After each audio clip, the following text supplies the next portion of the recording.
Hello viewers, আশা করি ভালো আছো। প্রতিবারে না আপনার সামনে নতুন আরেকটি ভিডিও নিয়ে চলে আসলাম। আজ আলোচনা করবো যে আপনারা এসএসসি 2025 সালে যারা পরীক্ষাটা দেবেন, আপনাদের কিন্তু সামনে কিন্তু যে মূলত আপনাদের পরীক্ষাটা অনুষ্ঠিত হবে। এখন যে আপনাদের প্রত্যেকটা সাবজেক্টের মধ্যে কত নাম্বার পেলে আপনাদেরকে পাস দেওয়া হবে, এই যে নাম্বারটা কিন্তু অনেকেই কিন্তু জানে না, ঠিক আছে। তার জন্য পরীক্ষার আগে কিন্তু আপনাদের জানা দরকার। পরীক্ষার পরে কিন্তু জানলে কিন্তু আপনাদের কোনো উপকারে আসবে না। তার জন্য ভিডিওটি সম্পূর্ণ দেখবেন, কোনো স্কিপ করবেন না। তার আগে বলিনি, আপনি যদি এই চ্যানেল নতুন হয়ে থাকেন তার আপনার সাথে রিকোয়েস্ট থাকবে যে এই ধরনের নিত্য নতুন অল এডুকেশন আপডেট সবার আগে পাওয়ার জন্য অবশ্যই চ্যানেলটি সাবস্ক্রাইব করে পাশে থাকবেন। কারণ আপনার লাইক এবং সাবস্ক্রাইবের কারণে কিন্তু আমাদের নতুন আরেকটা ভিডিও তৈরি করা অনুপ্রেরণা সৃষ্টি করে। যে আপনার এসএসসি 25 যারা পরীক্ষা দেবেন, আপনার কোন সাবজেক্টে কত বেলা পাস, আজকে মূলত এই নিয়ে আলোচনা করবো। তার জন্য ভিডিওটা সম্পূর্ণ দেখবেন।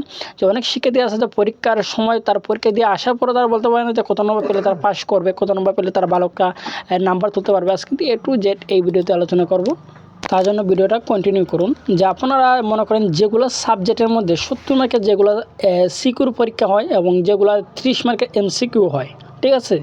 যে প্রত্যেকের নাম্বারকে আপনারা 3 দিয়ে ভাগ দিলে কিন্তু মূলত নাম্বারটা পেয়ে যাবেন, ঠিক আছে। মনে করেন যদি বাংলা প্রথম পত্র, দ্বিতীয় পত্র, এই ধরনের যে দুইটা পত্র যেগুলো সাবজেক্টে থাকে সেগুলো কিন্তু মূলত সিকিউ কিন্তু 70 নাম্বারে হয়, ঠিক আছে। 70-র মধ্যে আপনার 23 নাম্বার পেলে কিন্তু আপনি মূলত পাস করবেন, ঠিক আছে।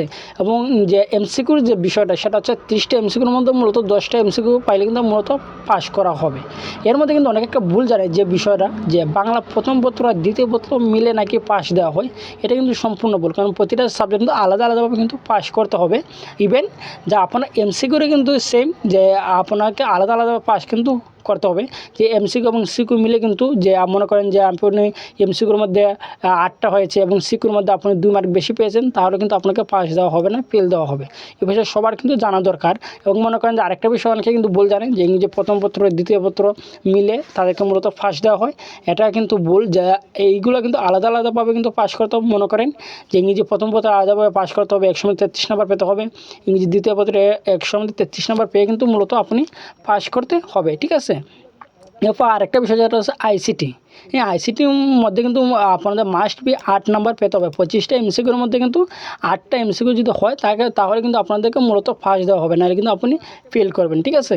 কিন্তু পদার্থবিজ্ঞান যে মনে করেন যে গ্রুপ ভিত্তিক যেগুলো সাবজেক্ট আছে, প্রত্যেকে পদার্থবিজ্ঞান, রসায়ন, জীববিজ্ঞান, পৌরনীতি বা সায়েন্স আর্টস কমার্স যেগুলো সাবজেক্ট আছে, যে 4টা বিষয়ের যে মূলত বিশেষ করে সায়েন্সের যে বিষয় পরীক্ষাটা হয় সেটা হচ্ছে যে মূলত যে 50 মার্কের সৃজনশীল হয়, পদার্থবিজ্ঞান, রসায়ন, জীববিজ্ঞান, উচ্চতর গণিত, ঠিক আছে। যে পদার্থবিজ্ঞানে বা রসায়ন, জীববিজ্ঞান বা উচ্চতর গণিতের যে সৃজনশীল 50 নম্বরের মধ্যে কিন্তু 17 নম্বর পেলে কিন্তু মূলত পাস দেওয়া হয়। এবং বহু নির্বাচনে 25টার মধ্যে 8 নম্বর পেলে কিন্তু পাস দেওয়া হয়। এবং ব্যবহারিক কিন্তু 25 নম্বরের মধ্যে 8 নম্বর পেলে কিন্তু পাস দেওয়া হয়, ঠিক আছে। আশা করি বুঝতে পারছেন যে আপনার কত নম্বর পেলে কিন্তু আসলে পাসটা দেওয়া হয়।